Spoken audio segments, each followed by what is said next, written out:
유도선 목사입니다. 여러분과 함께 은혜 받을 말씀은 요나서입니다. 저는 요나서를 통해 그리스도와 복음을 증언하기 위해서 이 영상을 올리고 있습니다. 이는 제가 주님을 처음 만났을 때의 약속입니다.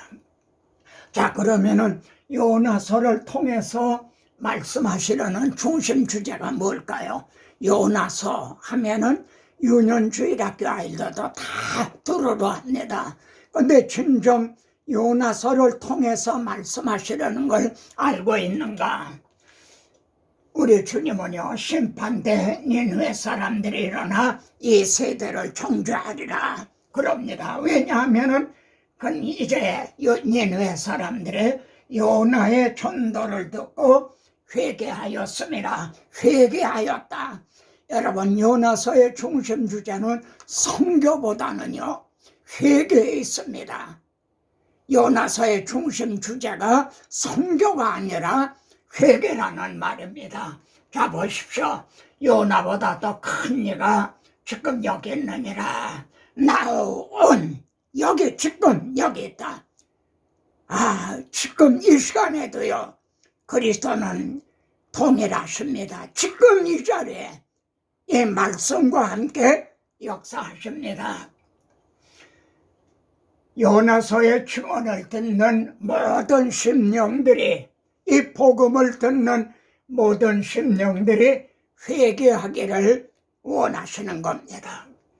자, 요나서를 바로 알기 위해서는요, 요나가 선지자로 세움을 받은 시기가 언제인가? 선지자 요나가 여로보암 시대의 세움을 받았어요. 근데 그때 말입니다. 아모스도 말이죠. 여로보암 시대의 아모스도. 그러니까 요나와 아모스는요, 북이스라엘 여로보암 시대에 동시에 세움을 받은 겁니다. 하나님께서는요, 아모스와 요나를 택하셔서요, 아모스는 북이스라엘로 보내셨어요. 그리고 요나는 아스루 니느웨로 보내셨어요. 누가 주의 마음을 알아서 주를 가르치겠느냐? 이렇게 하신 하나님의 마음, 의도가 뭘까요? 여러분, 아모스가 북이스라엘에 가서요, 베델의 제단을 보라며 상하궁들이 파괴되며 큰 궁들이 무너지리라. 베델의 제단은 금송아지를 섬기는 그 제단입니다. 또 요나를 아스루로 이제 니느웨로 보내셨어요. 너는 니느웨로 가서 외치라. 40일이 지나면 니느웨가 무너지리라. 여러분 잘 보세요. 아모스도 큰 궁이 무너지리라 그랬죠. 요나도 니느웨가 무너지리라. 그렇게 동일하게 외쳤어요. 그러면은 반응과 결과는 어떻게 나타났죠? 북이스라엘의 반응, 니느웨의 반응, 결과는 어떻게 나타났죠? 자, 니느웨 사람들이요, 돌이켜 떠난 것을 보시고 뜻을 돌이켜서 구원을 하셨다. 그렇다면 이방인 니느웨 사람들이 이렇게 회개했다면 선민 이스라엘은 더욱더 회개했어야 마땅한 거 아닌가요? 그런데 아모스서에서는요, 너희가 내게로 돌아오지 않았느니라. 너희가 내게로 돌아오지 않았느니라. 돌아오지 않았느니라. 돌아오지 않았느니라. 5번이나 말이죠. 그러니까 같이 한번 보세요. 이는 이방 니느웨가 회개하여 구원 얻는 것을 보면서도 그러나 이스라엘은 내게로 돌아오지 않았느니라. 지금 요나서를 통해서 이를 우리에게 보여주고 계시는 겁니다. 자, 그러면은 요나서의 핵심은 뭡니까? 구원은 하나님께 속하였나이다. 요나서 2장에 요나가 이렇게 고백을 하죠. 여러분, 다윗도요, 구원이 시온에서 나오기를 원하도다. 여러분, 왜 구원이 시온에서 나오나요? 나의 왕을 시온에 세웠다. 그분을 통해서 구원은 오직 시온에 요나의 표적으로 말미암아 가능해지는 거죠. 구원은 그냥 주어지는 게 아닙니다. 그래서 여호와의 이름을 부르는 자는 구원을 얻으리니, 요엘서에서도 그렇게 말씀했죠. 베드로, 다른 이로서는 구원 얻을 수 없나니. 여러분, 구약의 성도들도요, 오직 예수 그리스도를 믿고 구원을 얻었어요. 그들은 앞으로 오실 그리스도를 언약을 통해서 믿었어요. 신약의 성도들은 이미 약속하신 대로 오신 그리스도를 믿는 것, 이 차이뿐이에요.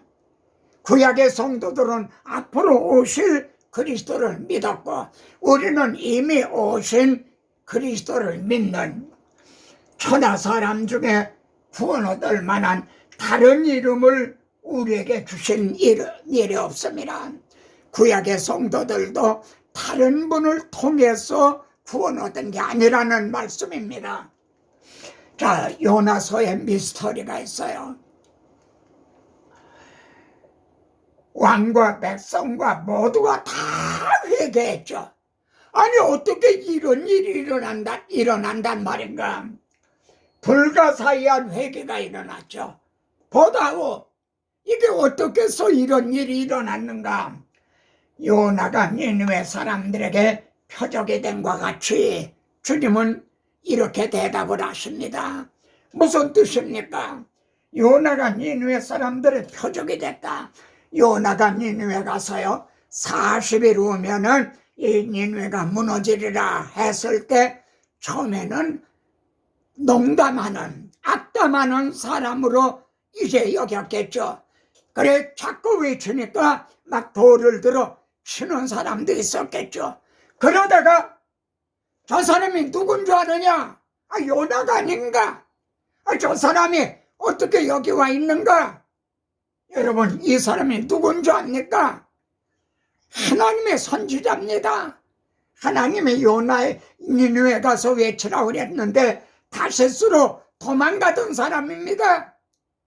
그래, 그를 하나님이 큰 풍랑을 일으켜서 바다에 던졌습니다. 분명히 던졌습니다. 죽었습니다. 근데 이 사람이 어떻게 여기 와 있단 말인가? 여러분, 만일 이 사실을 요나 자신이 말했다면, 내가 만일 나를 위하여 증언하면 내 증언이 참되지 아니하되, 요나 자신이 나는 그런 사람이다 했다면은 누가 그걸 믿겠어요? 주님도 이렇게 말씀하잖아요. 여호와께서 물고기를 예비하시고요, 박농굴도 예비하신 하나님이 증인을 예비하신 건 아닐까요? 뱃사람들이 말이죠, 하나님 앞에 제물을 드리면서 소원하였더라 그랬죠. 하나님만 우리가 섬기겠습니다. 혹은 그 요나와 함께 배에 탔던 승객 중에 한 사람이 증인이었을는지도 모르죠. 어떻든 요나의 표적을 증언한, 우리가 이름을 알 수 없는 증인이 있었다는 점입니다. 그래서 요나의 표적이 니느웨를 회개시켰다는 말씀입니다. 주님도요, 인자도 이 세대에 그러하리라. 나도 죽어서 3일 동안 무덤에 있다가 다시 살아나는 인자도 그러하리라. 그렇다면 이 표적을 오늘날 누가 전할 것인가? 형제는 이걸, 오늘의 증인들은 이걸 증언하는데 그 열정을 쏟고 있는가? 오직 성령이 증언하러 오세요. 단 성령이 너희에게 임하면 우리들을 들어서 증인으로 사용하신다는 말씀입니다. 요한복음 5장에는요 오증적인 증언이 있어요. 세례 요한이 증언했죠. 나도 이분이 그리스도인 걸 몰랐다. 근데 나를 보내시는 분이 또 주님이 행하신 기적이 또 증언하죠. 오병이요 나사로를 살리신 이분이 누구냐? 누구란 말이냐? 아버지가 친히 증언하셨죠. 2번이나 3번이나 이는 내 사랑하는 아들이요 내 이제 사랑하는 아들이요 내 기뻐하는 자다. 하나님이 친히 증언하셨죠. 또 성경이 내게 대하여 증언한 것이라. 모세가 또 모세 오경의 기록 목적이 내게 대하여 기록하였다. 이 모든 것이 우리에게는 한 권의 성경으로 우리에게 주어졌죠. 믿음은 하나님의 언약에 대한 응답입니다. 이제 주님은요 우리에게 표적을 보여주시길 원하나이다. 표적을 보여달라 그랬어요. 그때 악하고 음란한 세대가 표적을 구하나 요나의 표적밖에는 보일 표적이 없다. 우리 주님이 사실 많은 표적을 보여주셨죠. 그런데 요나의 표적, 이게 최고라는 말씀이죠. 시편에는요 그러나 그들의 입으로 그에게 악청하며 그에게 거짓을 말하였으니 우리들도 입으로만 주여 주여 우리가 주를 사랑하나이다 그러고 있는 건 아닌가요? 그 다음에 이는 하나님께 향하는 그들의 마음이 정함이 없으며 마음이 정함이 없다 이거예요. 바람에 날리는 갈대와 같다는 거죠. 같이요 그의 언약에 성실하지 않았음이라. 언약을 믿지 않았다는 거죠. 여러분 왜 표적을 구하는 사람들을 악하고 음란한 세대라고 말씀했나요? 하나님의 언약은 믿지 않고 표적만 보여주세요. 그러면 믿겠습니다. 하나님의 언약을 믿지 않고 표적을 보여달라는 거예요. 그래서 악하고 음란하다 하신 겁니다. 요나서 1장입니다. 너는 일어나 저 큰 니느웨 성에 가서 외쳐라 그러셨죠. 그런데 다시스로 도망을 갔죠. 하나님이 큰 풍랑을 일으켰죠. 제비가 요나에게 뽑혔죠. 이건 나 때문이다. 내가 지금 하나님 얼굴을 피해 도망가고 있기 때문이다. 나를 들어 바다에 던져라. 던졌더니 뛰노는 바다가 잠잠해졌죠. 뱃사람들의 여호와를 두려워하면서 서원하였더라. 여러분 보냄을 받은 선지자가 도망을 가는 일이 일어났어요. 너는 일어나 니느웨로 가라. 그랬더니 배를 타고 다시스로 도망을 갔어요. 그러나 요나가 다시스로. 여러분 여기 이 말씀을 보세요. 갈라디아서에 말이죠. 베드로를 유대인으로 보냈죠. 아모스를 북이스라엘에 보내듯이요. 그리고 바울을 이방인의 사도로 보냈죠. 요나를 이방 니느웨에 보내시듯이요.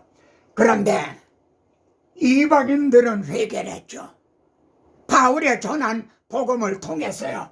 근데 유대인들은 회개를 안 했죠. 뿐만 아니라 베드로도요. 할례자들을 두려워하여 물러가매 도망갔다는 거죠. 요나처럼 말해요. 유대인들의 마음이 얼마나 완고했던가.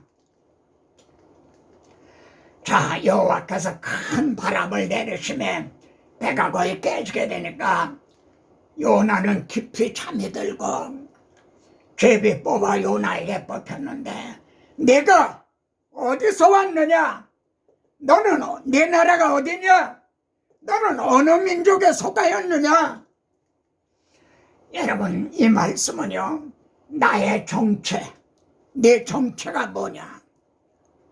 내 사명은 뭐냐? 그런데 나는 지금 어떤 상태에 있는가? 깊이 잠들어 있는 건 아닌가요? 깨어라, 일어나라, 달리다고. 예? 나를 들어 바다에 던지라. 이 말씀이요, 부러워요. 왜요? 오늘 이 시대에 우리 중에 나를 들어 바다에 던지라 그러면 잔잔해지리라 할 자가 있는가요? 그런 분이 있는가요? 2장입니다. 요나는 지금 고래 뱃속에서요, 수월의 뱃속에서 부르짖나이다 그러면서 영혼까지 둘러싸우며, 이게 육신의 문제가 아니라 영혼의 문제로 보고 있어요. 그 빗장으로 나를 오랫도록 막아싸우나 내 생명을 구덩이에서 건지셨나이다. 이건 예수님을 무덤에 장례 지내고요, 돌로 아구레를 맞고 한 그 장면을 연상하게 하죠. 그 빗장으로 나를 오래도록 막아싸우나, 여기서 요나가 회개를 하죠. 구원은 여호와께 속하였나니. 그래서 요나를 육지에 토해내니라. 메시아 예언으로 유명한 주께서 내 영혼을 수월에 버리지 아니하시며 썩음을 당하지 않게 하셨다.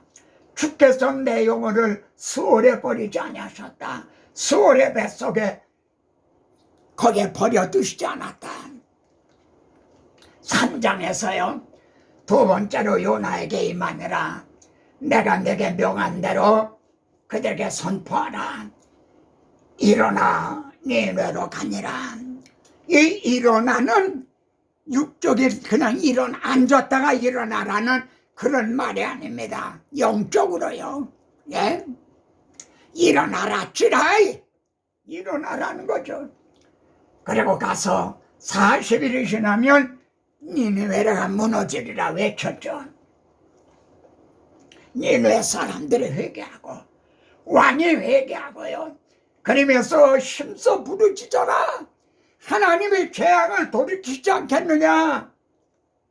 하나님의 뜻을 돌이켜서 재앙을 내리지 아니하셨다, 이렇게 말씀하고 있죠. 4장입니다. 4장의 중심점은요, 주께서는 은혜로우시며 자비로우시며 노하기를 더디하시며, 요나는요 하나님의 이런 분인 줄 알기 때문에 자기가 다시스로 도망갔다는 거예요. 하나님의 뜻을 돌이키실 걸 알았기 때문에 그게 싫어서 다시스로 도망갔다는 거죠. 하나님의 그 요나를 깨우치기 위해서 박농코를 예비하사, 벌레를 예비하사, 뜨거운 동풍을 예비하사 형제를 예비하사, 내가 박농코를 그렇게 아까워하느냐. 좌우를 분별하지 못한 자가 12만 명이나 있다.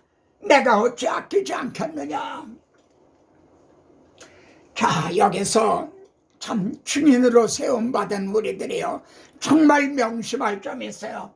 바울은 다름 아닌 요나의 표적을 증언하고 있다는 겁니다. 인자도 이 세대에 그러하리라. 너희가 이 요나의 표적, 이걸 증언할, 우리 죄를 위하여 죽으시고 장사 지낸 바 되었다가 고래배 속에 들어가더요 사흘 만에 다시 살아나셨다. 3일 동안 만에, 요나처럼요. 그리고 이제는 어디든지 사람을 보내어 회개하려 하셨다. 요나를 니느웨에 보내시듯이요 자신을 이방인에게 보내셨다는 거죠. 그리고 이는 정하신 사람으로 천하를 심판할 최후 심판날이 있다. 그렇다면 과연 최후 심판은 믿을 만한 것인가? 보세요. 그를 죽은 자 가운데서 다시 살리신 것으로 모든 사람에게 믿을 만한 증거를 주셨습니다. 니느웨가 요나의 표적을 보고 회개했는데 이는 요나보다 더 큰 이가 여기 계시다 이거야. 만일 이 표적을 보고도 십자가의 표적, 이 복음을 보고도 믿지 못한다면 그에게 더 보여줄 표적은 없다. 요나서가 우리에게 주는 도전이 무엇인가? 여호와께서 큰 물고기를 예비하사 박넝쿨을 예비하사 벌레를 예비하사 뜨거운 동풍을 예비하셨고, 주님이 예루살렘에 입성하실 때 저 건너편 가면 나귀 새끼가 있을 테니 풀어오라. 그리고 그걸 타고 입성을 하셨죠. 왜요? 스가랴 선지자로 하신 말씀을 이루기 위해서요. 그렇다면 이 나귀 새끼도 선지자로 하신 말씀을 이루어 드리기 위해서 그때 그 자리에 있었다는 게 되는 거죠. 그 자리에 예비해 놓으신 게 됐다는 거죠. 그런데 주님이 주가 쓰시겠다라. 너는 내 것이라. 피로 값을 주고 사은 너는 내 것이라. 주께서 쓰시겠다고 형제를 예비하셨어요. 우리 주님은 물고기, 박넝쿨, 벌레, 나귀를 위해서 죽으신 것이 아니죠. 예비하사 하나님은 형제를 증인으로 예비하셨습니다. 무슨 증인으로요? 요나의 표적을 증언하라는 증인으로요. 깊도다 하나님의 지혜와 지식에 풍성하며 그의 판단은 헤아리지 못할 것이며 그에게는 찾지 못할 것이로다. 사도 바울은 로마서에서 1장부터 11장까지 하나님께서 자기 아들을 통해서 이루어 주신 복음을 증언하거든요. 깊도다 하나님의 지혜와 지식에 풍성하며 그 판단은 헤아리지 못할 것이며 그 길은 나도 다 모르겠다. 정말 누가 주의 마음을 알아 주를 가르치겠느냐? 나도 다 모르겠다. 여러분, 요나가 타겟으로 도망한 것은 어때요? 분명 잘못이죠. 그런데 하나님은요, 이를 합력하여 이렇게 요나의 표적을 통해서 십자가 복음을 증언하셨다니 정말 깊도다 하나님의 지혜와 지식에 풍성하며. 생각해 보십시다. 요나가 고난을 받지 않았다면요, 물고기 뱃속에 들어가지 않았다면, 우리 주님이 죽으시고 무덤에 사흘 동안 장사 지낸 바 되시지 않았다면 우리는 구원을 얻지 못하겠죠. 바울은 디모데에게 너는 복음과 함께 고난을 받아라. 그런데 형제가 만일 이 복음과 함께 고난을 받지 않는다면 복음을 듣지 못한 오늘의 니느웨 사람들이 어떻게 회개할 수가 있겠나요? 하나님은 니느웨를 아끼셨습니다. 하나님은 더욱 선민 이스라엘을 아끼셨습니다. 그러나 그들은 니느웨로 돌아왔는데 선민 이스라엘은 돌아오지 않았죠. 같이 하나님은 더욱더 형제를 아끼셔서 자기 아들을 아끼지 아니하고 내어주셨습니다. 이 말씀을 듣는 형제의 사명과 결단은 무엇입니까? 이것이 요나서가 우리에게 주는 도전입니다. 다음 시간에 또 뵙겠습니다.